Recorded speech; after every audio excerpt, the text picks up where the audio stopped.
स्वागत है आप सभी का आपके अपने यूट्यूब चैनल एग्ज़ाम वॉरियर्स पे। आज के वीडियो में हम बात करने वाले हैं राजस्थान राज्य में अभी जो सबसे बड़ा मुद्दा चल रहा है उसको लेकर।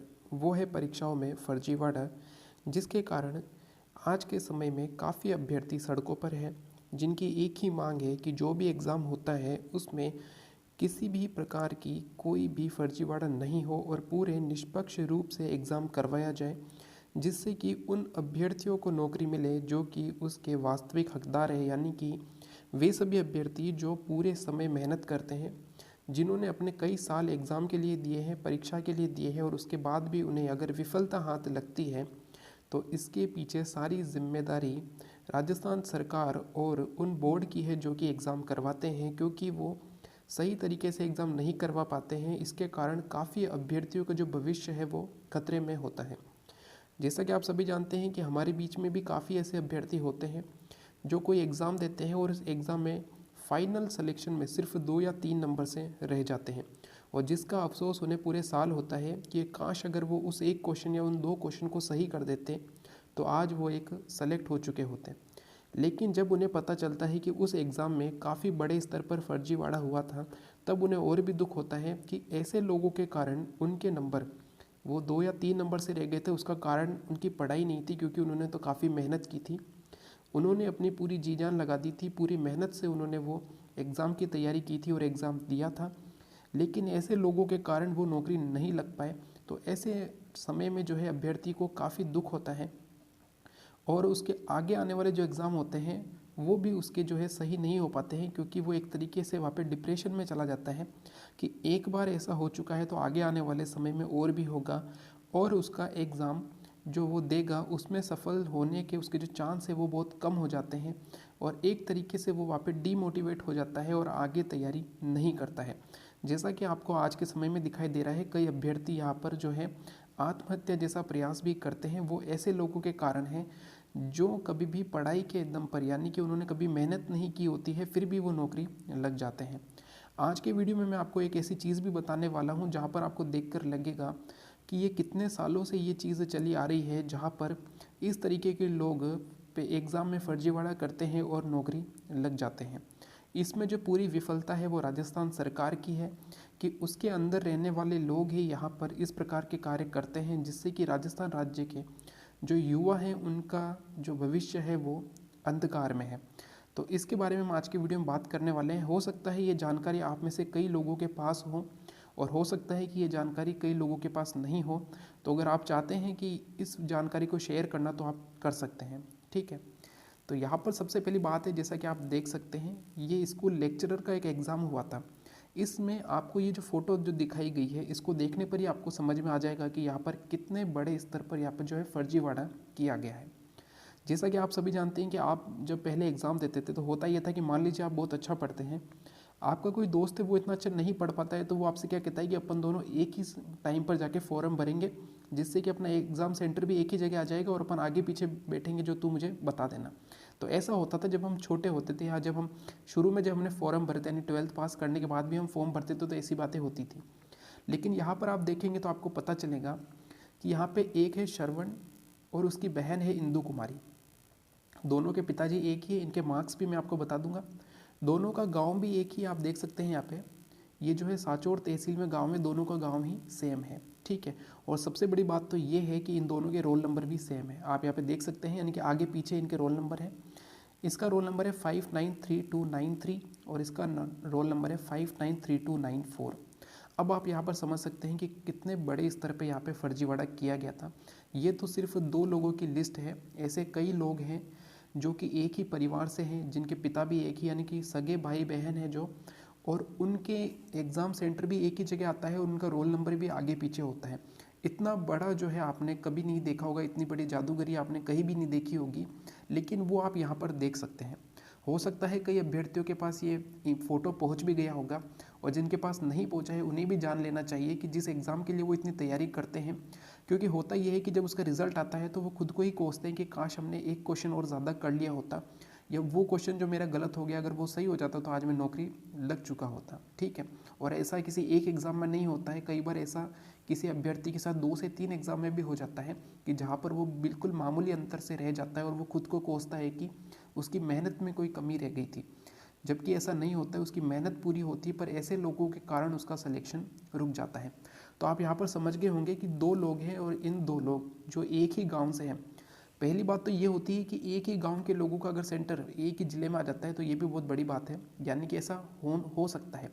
लेकिन एक ही परिवार के 2 भाई बहन हैं और उनके रोल नंबर भी आगे पीछे है।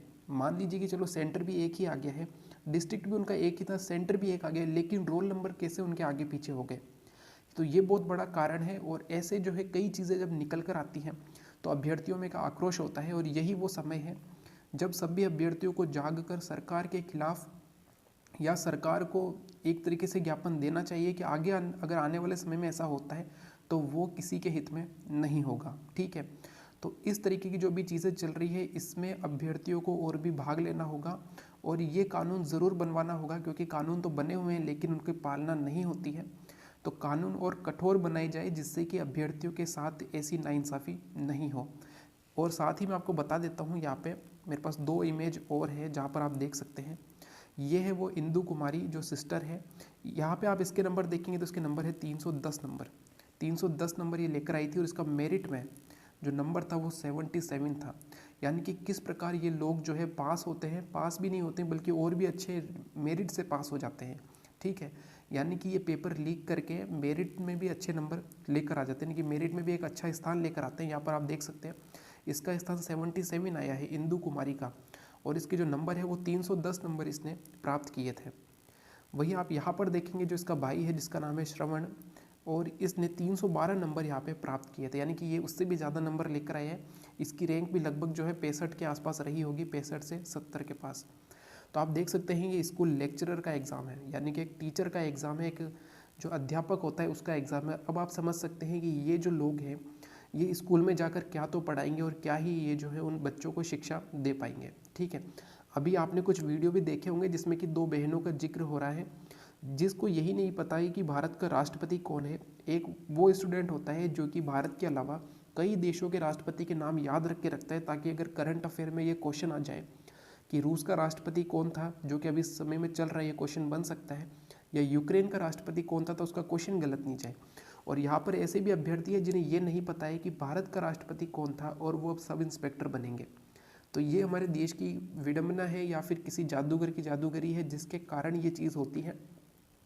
यहाँ पर ये लोग जो है सिस्टम के अंदर इतने घुस चुके हैं कि इन्हें बाहर निकालना बहुत मुश्किल है, ठीक है।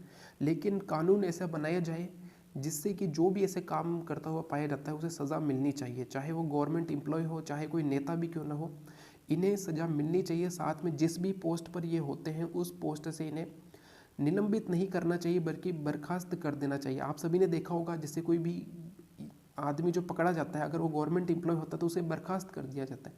बर्खास्त करना बहुत ज़रूरी है। काफ़ियों को तो निलंबित किया जाता है, सस्पेंड किया जाता है, तो वो 2 से 3 महीने सस्पेंड रहते हैं, उसके बाद वो वापस जो है वो उस जगह पर आ जाते हैं।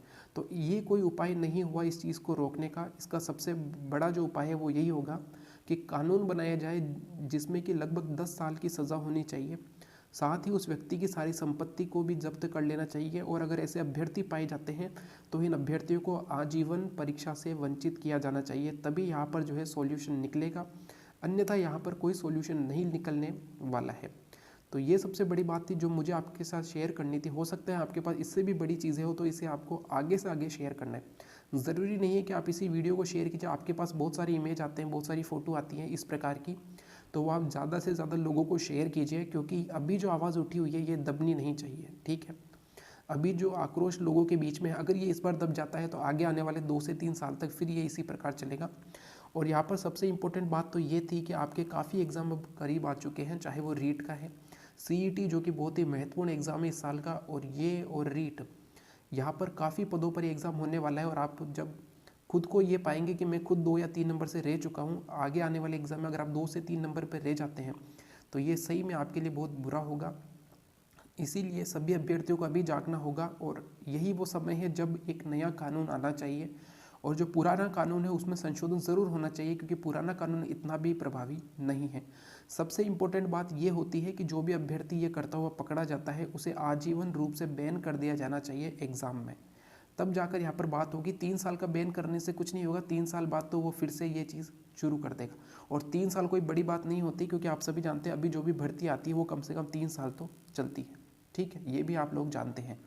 जैसे कि आप जानते हैं पटवारी का जो है फॉर्म लगभग 2020 की स्टार्टिंग में भरे गए थे जनवरी में, और अभी जो है उसकी एक तरीके से इस जुलाई में जो है उसका यहाँ पर एक तरीके से जो है रिज़ल्ट आ चुका था और ज्वाइनिंग हुई थी। ठीक है, तो काफ़ी लंबा चला था 2000 अभी जो 22 चल रहा है इसमें, तो आप देख सकते हैं 2 साल तो इसको होने ही आए थे। ठीक है, तो इतना तो ये समय चल ही जाता है एक ही भर्ती में। मान लीजिए अभी कोई रीट में पकड़ा गया है, तो रीट वैसे भी 3-4 साल में एक बार आती है, तो जो रीट में पकड़ा गया है तो अगली रीट आएगी तब तक तो वो फिर से एग्ज़ाम देने के लायक हो जाएगा। तो ये चीज़ नहीं करनी है। जो भी अभ्यर्थी पकड़े जाते हैं उन्हें आजीवन बैन करना चाहिए, ताकि जो राज्य में जो बेरोजगारों की संख्या है ये उससे भी कम होगी। ठीक है, उस चीज़ से भी मान लीजिए हर साल अगर 10,000 भी पकड़े जाते हैं तो ये बेरोजगार नहीं है, ये तो एक तरीके से कलंक है राज्य पर। तो इन्हें बाहर ज़रूर करना चाहिए ताकि बेरोजगारों की संख्या और भी कम होगी। इससे राज्य की जो छवि है वो सुधरेगी। राज्य में जो अभी 50% के आसपास बेरोजगारी है, ऐसे लोगों को बाहर करने पर यह बेरोजगारी हो सकता है 40 या 45% पे आ जाए, तो इससे जो है राज्य को फ़ायदा है। तो इसकी ओर में है ना राज्य को ज़रूर देखना चाहिए। और अगर आपको अच्छा लगे तो ये वीडियो शेयर कीजिएगा, और आपके पास भी ऐसे अगर ऐसी इमेज आती है तो उसे ज़्यादा से ज़्यादा शेयर कीजिए, ताकि ज़्यादा से ज़्यादा अभ्यर्थी इसके प्रति जागरूक हो सके। Thank you. जय हिंद, जय भारत।